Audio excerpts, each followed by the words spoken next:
इस वीडियो में दी गई करंट अफेयर्स सभी परीक्षाओं की तैयारी करने वाले छात्रों के लिए लाभकारी होगी। तो चलिए शुरू करते हैं। 31वीं राष्ट्रीय बाल विज्ञान कांग्रेस 3 से 6 जनवरी 2025 तक 31वीं राष्ट्रीय बाल विज्ञान कांग्रेस मध्य प्रदेश विज्ञान एवं प्रौद्योगिकी परिषद भोपाल व राष्ट्रीय विज्ञान एवं प्रौद्योगिकी संचार परिषद द्वारा संयुक्त रूप से रविंद्र भवन भोपाल में आयोजित की गई। इस आयोजन की थीम स्वास्थ्य और कल्याण के लिए पारिस्थितिकी तंत्र की समझ रही। इस आयोजन में भारतीय राज्यों के 700 से अधिक बाल वैज्ञानिक, शिक्षक और मेंटर्स के साथ साथ बहरीन, यूएई, कुवैत, ओमान और सऊदी अरब के बाल वैज्ञानिक भी शामिल हुए। प्रोजेक्ट विस्तार जनवरी 2025 में आईआईटी मद्रास ने कृषि और किसान कल्याण मंत्रालय के साथ मिलकर project Vistaar virtually integrated system to access agricultural resources की शुरुआत की है। इस परियोजना में 12,000 से अधिक कृषि केंद्रित स्टार्टअप्स के डाटा को एकीकृत किया गया। यह डाटा YNOS वेंचर इंजन ने विकसित किया है। इसका उद्देश्य भारत की कृषि विस्तार प्रणाली को डिजिटल रूप में अधिक कुशल और प्रभावी बनाना है, जिससे किसानों को उन्नत तकनीकों और सलाह सेवाओं तक बेहतर पहुंच मिल सके। ग्रामीण भारत महोत्सव 2025 4 से 9 जनवरी 2025 तक नई दिल्ली के भारत मंडपम में ग्रामीण भारत महोत्सव 2025 आयोजित किया गया। वित्तीय सेवा विभाग और राष्ट्रीय कृषि और ग्रामीण विकास बैंक नाबार्ड द्वारा आयोजित इस महोत्सव का उद्घाटन प्रधानमंत्री नरेंद्र मोदी के द्वारा किया गया। इस महोत्सव की थीम विकसित भारत 2047 के लिए एक प्रतिस्कंदी ग्रामीण भारत का निर्माण करना है। गांव बढ़े तो देश बढ़े। आदर्श वाक्य वाले इस महोत्सव का उद्देश्य ग्रामीण बुनियादी ढांचे को मजबूत करना, आत्मनिर्भरता को बढ़ावा देना और ग्रामीण समुदायों में नवाचार को प्रोत्साहित करना है। गणतंत्र दिवस समारोह 2025 26 जनवरी 2025 को भारत ने अपना 76वां गणतंत्र दिवस मनाया। इस दौरान मुख्य अतिथि के रूप में इंडोनेशिया के राष्ट्रपति प्रबोवो सुबियांतो मौजूद रहे। इस वर्ष गणतंत्र दिवस परेड में झांकी की थीम स्वर्णिम भारत, विरासत और विकास रही। इस समारोह के अंतर्गत 30 जनवरी 2025 को दिल्ली के राष्ट्रीय रंगशाला शिविर में रक्षा राज्य मंत्री संजय सेठ ने गणतंत्र दिवस परेड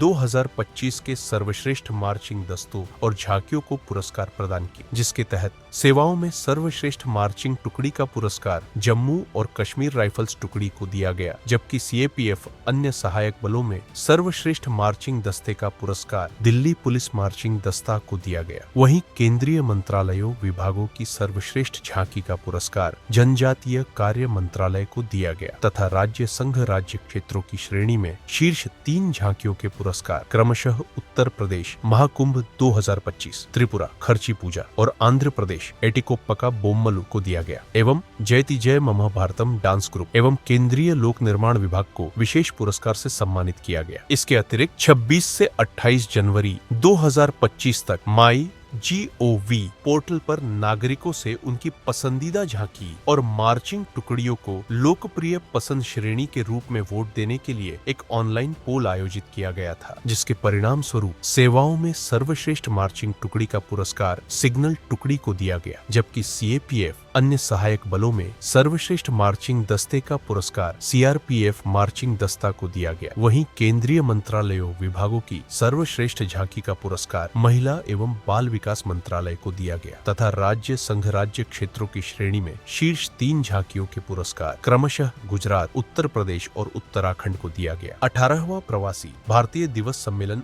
8 से 10 जनवरी 2025 तक ओडिशा के भुवनेश्वर में आयोजित किया गया। इस बार के प्रवासी भारतीय दिवस सम्मेलन की थीम विकसित भारत में प्रवासी भारतीयों का योगदान रही। त्रिनिदाद और टोबैगो की राष्ट्रपति क्रिस्टीन कार्ला कंगालू सम्मेलन की मुख्य अतिथि थी। इस दौरान 9 जनवरी को प्रधानमंत्री मोदी ने ओडिशा के भुवनेश्वर से प्रवासी भारतीय एक्सप्रेस नामक विशेष अत्याधुनिक पर्यटक ट्रेन को हरी झंडी दिखाई। भारत में पहले जेन बीटा बच्चे का जन्म। भारत में जेनरेशन बीटा के पहले बच्चे का जन्म मिजोरम में हुआ है। इसका नाम फ्रैंकी रखा गया है। इस बच्चे का जन्म 1 जनवरी 2025 को 12:03 AM पर हुआ। आमतौर पर पीढ़ियों में परिवर्तन करीब 20 साल में होता आया है, लेकिन इस बार महज 11 साल के अंतराल पर ही जेनरेशन बीटा आ गई। 2013 से 2024 तक पैदा हुए बच्चों को जेनरेशन अल्फा कहा जाता है। वहीं इससे पहले 1995 से 2012 तक पैदा हुए बच्चे जनरेशन जेड कहलाए थे। जनरेशन बीटा शब्द मार्क मैक्रिंडल ने गढ़ा है, जो समाज विज्ञानी है। इनके अनुसार 2025 से 2039 तक का दौर तकनीक के लिहाज से अहम होगा और इस अवधि में पैदा होने वाले बच्चों को जेन बीटा के नाम से जाना जाएगा। खो खो विश्व कप 2025 पहला खो खो विश्व कप 13 से 19 जनवरी 2025 तक नई दिल्ली के इंदिरा गांधी इंडोर स्टेडियम में आयोजित किया गया। इस टूर्नामेंट के पुरुष और महिला दोनों वर्ग के फाइनल मुकाबले में भारत ने नेपाल को क्रमशः 54-36 एवं 78-40 से हराया। भारतीय खो खो महासंघ और अंतरराष्ट्रीय खो खो महासंघ द्वारा संयुक्त रूप से आयोजित इस टूर्नामेंट में 20 पुरुष और 19 महिला टीमों ने भाग लिया था। महिला हॉकी इंडिया लीग 2024 से 25 12 से 26 जनवरी 2025 तक महिला हॉकी इंडिया लीग 2024 से 25 रांची झारखंड के मारंगोम के Jaipal Singh astroturf hockey stadium में आयोजित की गई। इसके फाइनल मुकाबले में ओडिशा वॉरियर्स ने सूरमा हॉकी क्लब को 2-1 से हराकर महिला हॉकी इंडिया लीग 2024 से 25 का उद्घाटन संस्करण जीता। पद्म पुरस्कार 2025 25 जनवरी को केंद्र सरकार ने पद्म पुरस्कार 2025 से सम्मानित किए जाने वाले व्यक्तियों के नामों की घोषणा की। इस वर्ष 7 व्यक्तियों को पद्म विभूषण, 19 को पद्म भूषण और 113 को पद्मश्री पुरस्कार हेतु चुना गया है, जिसमें 23 महिलाएं, 10 विदेशी मूल के व्यक्ति और 13 मरणोपरांत सम्मानित व्यक्ति शामिल है। देश की अन्य खबरें इस प्रकार है। 9 जनवरी 2025 को हिमाचल प्रदेश सरकार ने हिमाचल प्रदेश लोक प्रशासन संस्थान का नाम बदलकर डॉक्टर मनमोहन सिंह के नाम पर कर दिया। 10 से 12 जनवरी 2025 तक विकसित भारत युवा नेता संवाद का आयोजन नई दिल्ली के भारत मंडपम में किया गया। 13 जनवरी 2025 को प्रधानमंत्री मोदी द्वारा जम्मू कश्मीर के गांदरबल में जेडमोट टनल का उद्घाटन किया गया। यह टनल गगनगिर और सोनमर्ग को आपस में जोड़ती है। 20 से 22 जनवरी 2025 के मध्य अरुणाचल प्रदेश के चांगलांग जिले में स्थित नामपोंग में पंगसो दर्रा अंतर्राष्ट्रीय महोत्सव मनाया गया, जिसका उद्घाटन अरुणाचल प्रदेश के मुख्यमंत्री पेमा खांडू ने किया। जनवरी 2025 में भारत के सर्वोच्च खेल सम्मान मेजर ध्यानचंद खेल रत्न पुरस्कार 2024 से गुकेश डी, हरमनप्रीत सिंह, प्रवीण कुमार और मनु भाकर को सम्मानित किया गया। जनवरी 2025 में भारतीय अंतर्देशीय जलमार्ग प्राधिकरण IWAI ने वाराणसी में एक नया क्षेत्रीय कार्यालय स्थापित किया। इस प्राधिकरण का मुख्यालय नोएडा, उत्तर प्रदेश में है। 10 से 16 जनवरी 2025 तक थर्ड आई एशियाई फिल्म महोत्सव का 21वां संस्करण मुंबई और ठाणे में आयोजित किया गया।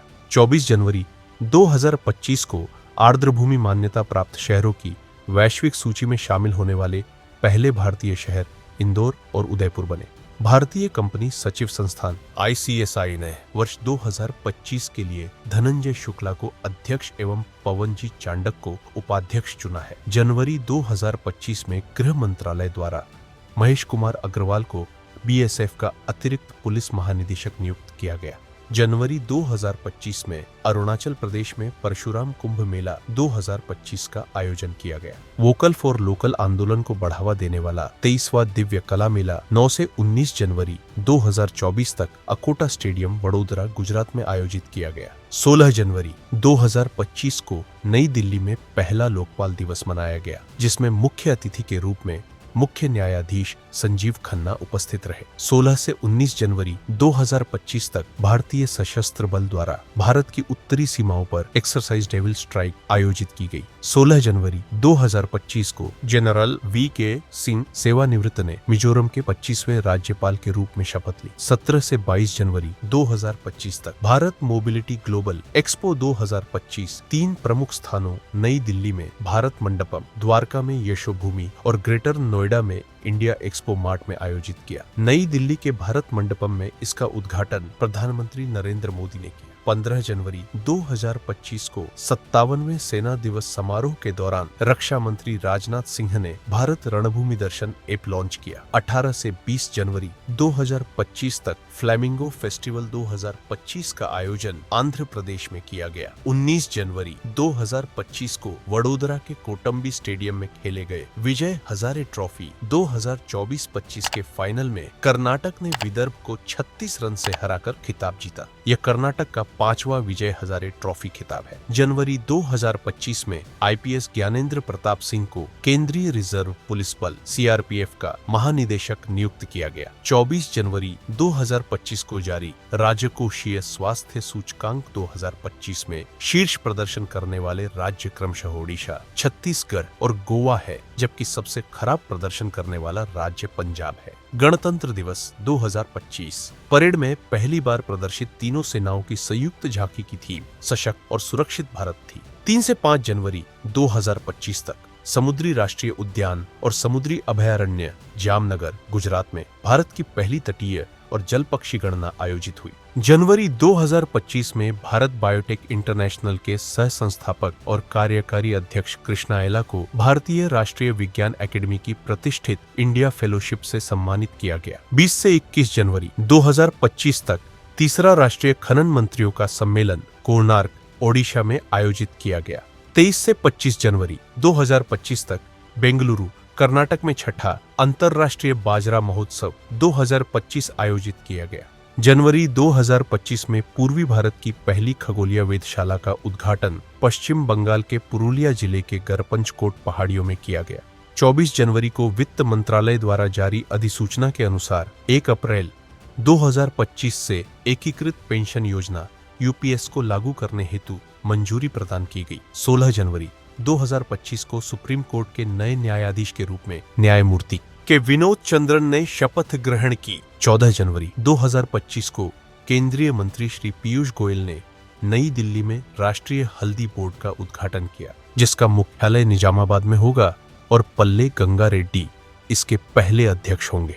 जनवरी 2025 में जारी की गई एक रिपोर्ट के अनुसार दिसंबर 2024 तक भारत की कुल नवीकरणीय ऊर्जा स्थापित क्षमता 209.44 गीगावाट तक पहुंच गई। 7 जनवरी 2025 को बहादुर सिंह सागू को भारतीय एथलेटिक्स महासंघ का अध्यक्ष नियुक्त किया गया। 14 जनवरी 2025 को वी नारायणन ने इसरो के 11वें अध्यक्ष के रूप में पदभार ग्रहण किया। 10 जनवरी को की गई घोषणा के अनुसार बेंगलुरु में दक्षिण भारत की पहली संक्रामक रोग अनुसंधान और निदान प्रयोगशाला स्थापित की जाएगी।